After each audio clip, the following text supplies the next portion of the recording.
Total 6 জন এজাহার নামে ডাকাত ছিল, তার মধ্যে আমরা 5 জনকে অ্যারেস্ট করেছি এবং 48 ভরি স্বর্ণ উদ্ধার করছি। জামশা ইউনিয়নের একটা সিএনজি পাম্প আছে, বাঁধন সিএনজি পাম্প, সেখানে সকালবেলা 7টার দিকে একটা ডাকাতির ঘটনা ঘটে। এখানে 6 জন ডাকাত একটা সিএনজিকে পথরোধ করে তাদের কাছ থেকে 95 ভরি স্বর্ণ নিয়ে যায়।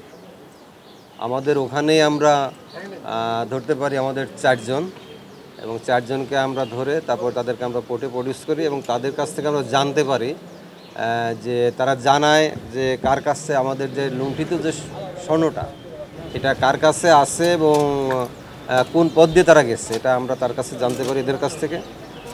সেই সূত্র ধরেই মূলত আমরা যে মেইন যে একুস্ট যে স্বর্ণটা নিয়ে যায় তাকে ধরার জন্য আমরা অপারেশন চালাই বিভিন্ন জায়গায়। গতকালকে আমরা জানতে পারি, আমাদের একটা তথ্য থাকে আমাদের কাছে যে তাদের ভিতরে কোনো একজন গতকাল জামিন নিতে পারে।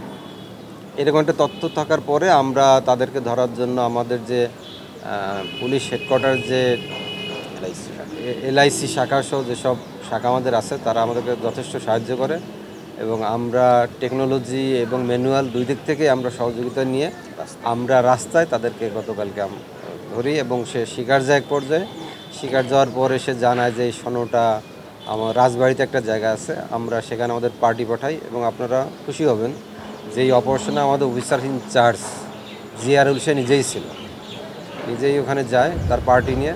সেখানে গিয়ে জানতে পারে যে এই স্বর্ণটা কোথায় আছে, একটা রিক্সা গ্যারেজের ভিতরে মাটির নিচে, এইটা বাড়ির মাটির নিচে এটা ছিল। সেইটা জানানোর পরে ওইটা জায়গাটা গর্তটা খুললে ওইটা পাওয়া যায় এবং তারা প্রাথমিকভাবে তারা স্বীকারও করে যে হ্যাঁ এই জায়গার মাল এটা। তো ওখান থেকে আমরা এজাহার নামে আসামি একজন ছিল না, যেহেতু তার হেফাজতে এই জিনিসটা ছিল, তাকে আমরা অ্যারেস্ট করি। তার নাম হচ্ছিল আপনার শাহ আলম এবং গতকালকে মেইন যে একুস্ট যে স্বর্ণ নিয়ে চলে গেছিলো সিদ্দিক, তাকে আমরা অ্যারেস্ট করি। এখন আমরা তাদেরকে কোর্টে প্রডিউস করবো। আমাদের 95 ভরি যে স্বর্ণ নিয়ে গেছিলো এখান থেকে আমাদের 48 ভরি স্বর্ণ আমাদের উদ্ধার হয়েছে। এটা হচ্ছে আমাদের কুচিয়ামারা ঢাকা জেলার ভিতর পড়ছে। আপনার মুন্সিগঞ্জ পার হয়ে আসলেই সিরাজদি খান যে জায়গাটা, এটা পার হয়ে আসলে এই জায়গাটা।